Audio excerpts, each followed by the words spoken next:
വിദേശത്തായിരിക്കുമ്പോൾ തന്നെ ഹല്ലേലൂയ വിദേശത്തായിരിക്കുന്ന എല്ലാവരെയും കർത്താവായ യേശു ക്രിസ്തു അനുഗ്രഹിക്കട്ടെ. എല്ലാവരെയും ദൈവം അനുഗ്രഹിക്കട്ടെ. ഹല്ലേലൂയ. എല്ലാവരെയും അനുഗ്രഹിക്കട്ടെ എന്ന് പറയാൻ ഒരു കാരണമുണ്ട്. ഹല്ലേലൂയ. ദൈവം ഒരുവൻ. ഹല്ലേലൂയ.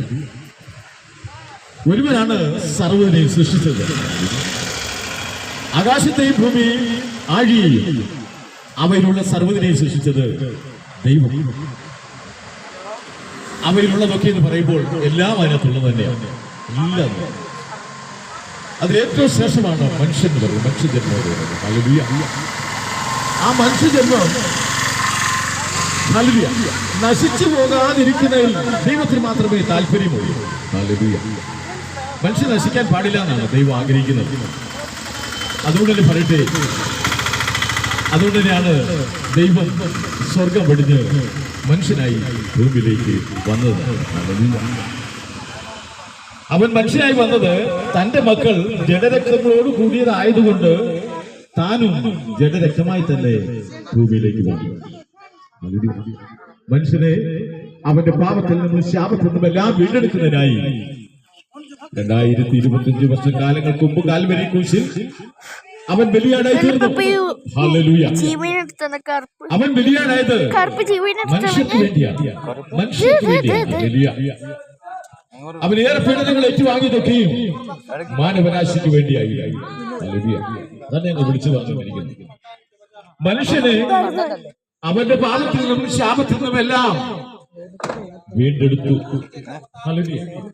കഴിഞ്ഞു പോയവരെ, ഇനി ജീവനോടെ ഇരിക്കുന്നവരെ, ഇനി ജനിക്കാനിരിക്കുന്നവരെ, അവന്റെ എല്ലാ പാപങ്ങൾ അവൻ ഹല്ലേലൂയ വഹിച്ചു. അതാണ് ആ പീഡനങ്ങളൊക്കെ. ഏറെ പീഡനങ്ങളാണ് ഏറ്റുവാങ്ങിയത് കാൽവരി ക്രൂശിൽ. രക്തം ചെയ്തിട്ടല്ലാതെ പാപമോചനമില്ലാത്തതിനാൽ അവൻ രക്തം ചെയ്തിട്ട് തന്നെയാണ് മനുഷ്യരെ അവൻ വീണ്ടെടുത്തത്. ഹല്ലേലൂയ. അതുകൊണ്ട് പറയട്ടെ, മാനവരാശിയുടെ മുഴുവൻ പാപവും അവൻ ഏറ്റുവാങ്ങി കാൽവരി ക്രൂശിൽ അവൻ വലിയ ത്യാഗം ചെയ്തു. ആ വലിയ ത്യാഗത്തെ നമ്മൾ നിസ്സാരമായി കാണുന്നത് ഒരു കാരണവശാലും. ആ വലിയ ത്യാഗം, നമുക്ക് വേണ്ടി ത്യാഗം അനുഭവിച്ച കർത്താവിനെ നമ്മൾ നിസ്സാരമായി കാണാൻ പാടില്ല. ആ സൗജന്യ രക്ഷാപദ്ധതി, ആ രക്ഷയാണ് കർത്താവ് യേശു ക്രിസ്തു നമുക്ക് വേണ്ടി ചെയ്തത്. ആ രക്ഷ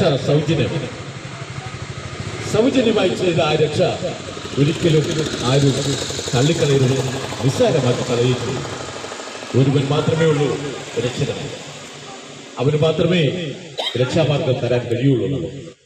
അവൻ കാൽവരിയിൽ നമുക്ക് വേണ്ടി അനുഭവിച്ച ത്യാഗം നമ്മൾ മറന്നു പോകാൻ പാടില്ല.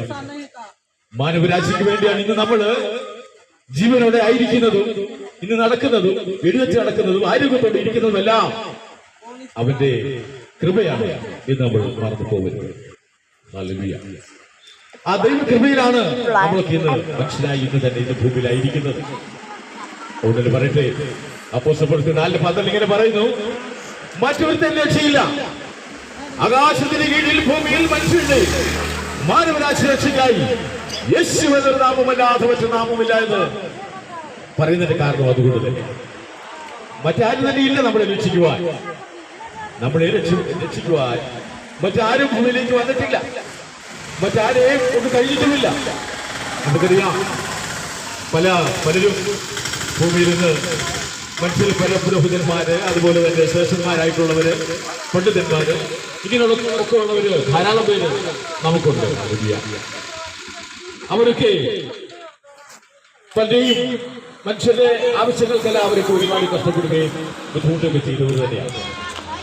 കാരണം സമ്പത്തില്ലാതെ വന്നപ്പോൾ ഒരു കാലഘട്ടത്തില് സമ്പദ് വ്യവസ്ഥയ്ക്ക് വളരെ അടിഞ്ഞുപോയൊരു കാലഘട്ടമായിരുന്നു. സമ്പത്തില്ലായിരുന്നു ആർക്കും തന്നെ. പട്ടിണിയും പരിവട്ടമായി നടന്ന കാലഘട്ടത്തിലുണ്ട് നമ്മുടെയൊക്കെ പിന്നിൽ. ഹല്ലേലൂയ. ആഹാരം പോലും കഴിക്കാനില്ലായിരുന്ന, വസ്ത്രം പോലും ഇല്ലായിരുന്ന ഒരു കാലഘട്ടം നമ്മുടെ പിന്നിലുണ്ട്. അതൊക്കെ പുതിയ തലമുറയ്ക്ക് അറിയുമോ എന്ന് എനിക്കറിയില്ല. എങ്കിലും ഇതൊന്നുമില്ലായിരുന്ന ഒരു കാലഘട്ടത്തിൽ ഞാൻ ഈ പറഞ്ഞ ശ്രേഷ്ഠന്മാരൊക്കെ അവരുടെ സമ്പന്നതയ്ക്കും അവരുടെ ഹല്ലേലൂയ ജീവിത ആവശ്യങ്ങൾക്ക് വേണ്ടി അവരെ ആ സമ്പന്നാവസ്ഥയിലേക്ക് കൊണ്ടുവരികയുണ്ടായി. കൃഷിയിലൂടെ അവരെ പ്രോത്സാഹിപ്പിച്ചു. അതുപോലെ തന്നെ മനുഷ്യന് സമ്പത്തുണ്ടാകാൻ വേണ്ടിയുള്ള പല കാര്യങ്ങളും അവർ ചെയ്യുകയുണ്ടായി. അങ്ങനെ മനുഷ്യർ സമ്പത്തുള്ളവരായി പാപികളായി തീർന്നു. ഹല്ലേലൂയ. സമ്പത്തുള്ള പാപികൾ. ഹല്ലേലൂയ. അതുപോലെ വിദ്യാഭ്യാസമില്ലായിരുന്ന ഒരു കാലഘട്ടം ഉണ്ടായിരുന്നു. ആർക്കും തന്നെ വിദ്യാഭ്യാസമില്ലായിരുന്നു. ആ ഒരു കാലഘട്ടത്തിൽ നിന്ന് ഹല്ലേലൂയ മനുഷ്യർക്ക് വളരെയധികം വിദ്യാഭ്യാസം കൊടുത്തു. പണ്ഡിതന്മാരായി വിദ്യാസമ്പന്നരായി തീർന്ന അവർക്ക് പണ്ഡിതരായി തീർന്ന വിദ്യാസമ്പന്നത കൊണ്ട് തന്നെ അവർ പാപികളായി തീരുകയും ചെയ്തു. ഹല്ലേലൂയ. വിദ്യാസമ്പന്നരായ പാപികൾ. ഹല്ലേലൂയ. അങ്ങനെ എല്ലാ രംഗങ്ങളിലും ആരോഗ്യപരമായിട്ട് വളരെ പിൻപന്തിയിലായിരുന്നു പലരും. ആരോഗ്യപരമായിട്ടുള്ള രക്ഷാമാർഗങ്ങളൊക്കെ ഈ ശ്രേഷ്ഠന്മാരൊക്കെ ചെയ്തിട്ടുണ്ട്. അങ്ങനെ ആരോഗ്യമുള്ള പാപികളായി തീർന്നു പലരും. അങ്ങനെ എല്ലാവരും പാപികൾ തന്നെയാണ്. പാപമില്ല എന്ന് പറയുന്നെങ്കിൽ അത് കള്ളം പറയുന്നു. ഹല്ലേലൂയ. അതുകൊണ്ട് തന്നെ പറയട്ടെ, വിദ്യാസമ്പന്നരായ പാപികൾ, പണ്ഡിതന്മാരായ പാപികൾ, പിന്നെ ദാരിദ്ര്യത്തിൽ മാറി സമ്പന്നരായി തീർന്ന പാപികൾ, അങ്ങനെ പലവിധമായിട്ടുള്ള പാപികൾ ആയി തീർന്നു എല്ലാവരും. എന്നാൽ ഈ ഭൂമിയിലേക്ക് വന്നിട്ടുള്ള പണ്ഡിതന്മാരോ ശ്രേഷ്ഠന്മാരോ ഹല്ലേലൂയ അവരാരും തന്നെ മനുഷ്യന്റെ പാപത്തിൽ നിന്ന് ഒരു മോചനം കൊടുക്കാൻ അവരെ ആരെ കൊണ്ട് തന്നെ കഴിഞ്ഞിട്ടില്ല. കഴിഞ്ഞ കാലഘട്ടങ്ങളിൽ വന്നിട്ടുള്ള പുരോഹിതന്മാരായിരുന്നാലും ആരായിരുന്നാലും അവർക്കൊന്നും മനുഷ്യന്റേതായ പാപത്തിൽ നിന്ന് ഒരു മോചനം കൊടുക്കാനായിട്ട് ഇതുവരെ വന്നിട്ടുള്ള ആർക്കും തന്നെ കഴിഞ്ഞിട്ടില്ല. ഹല്ലേലൂയ. ഒരു മതത്തിനോ ഹല്ലേലൂയ ഒന്നും തന്നെ കഴിഞ്ഞിട്ടില്ല. ഓർക്കണമേ. പക്ഷേ ഞാൻ പറയട്ടെ, മനുഷ്യന്റെ പാപത്തിൽ നിന്ന് അവനെ വിടുവിക്കാൻ ഒരേ ഒരുവൻ മാത്രമേ ഉള്ളൂ. അവനാണ് സ്വർഗം പണിഞ്ഞ് ഭൂമിയിലേക്ക് ഇറങ്ങി വന്നവൻ. ഹല്ലേലൂയ.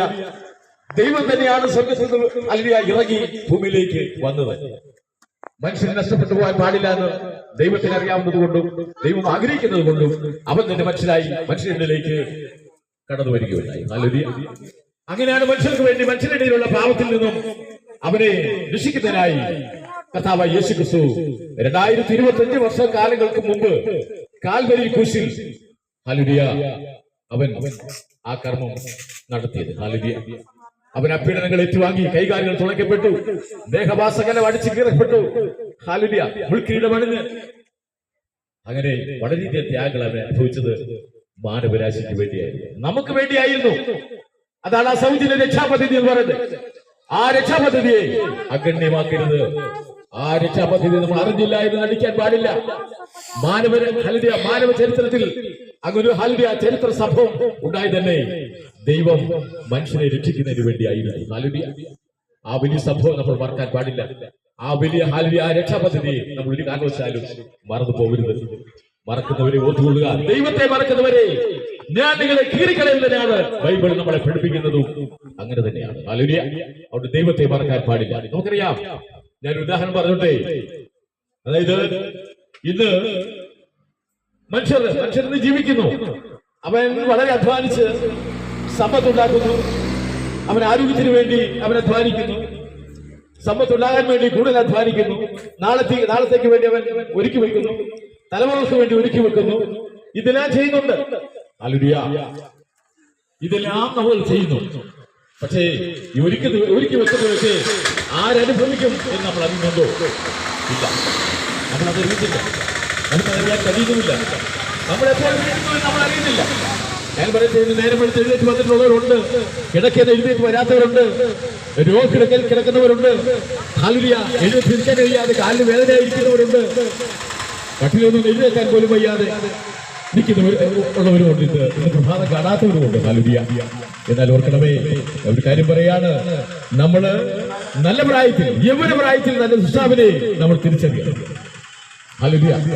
നമ്മുടെ സൃഷ്ടാവിനെ നമ്മൾ തിരിച്ചറിഞ്ഞില്ലെങ്കിൽ നമ്മളത് വീഴുമ്പോൾ നമ്മളത് എതിർപ്പിച്ച് നടത്തുവാൻ ആരും ഉണ്ടാകില്ല. ഹല്ലേലൂയ. ആരോഗ്യം ഉള്ളപ്പോൾ ആരോഗ്യപരമായ കാര്യങ്ങൾ നമ്മൾ ചെയ്യുന്നു, നമുക്ക് തിരിഞ്ഞു നോക്കാൻ കഴിയാതെ വരുന്നു. ഹല്ലേലൂയ.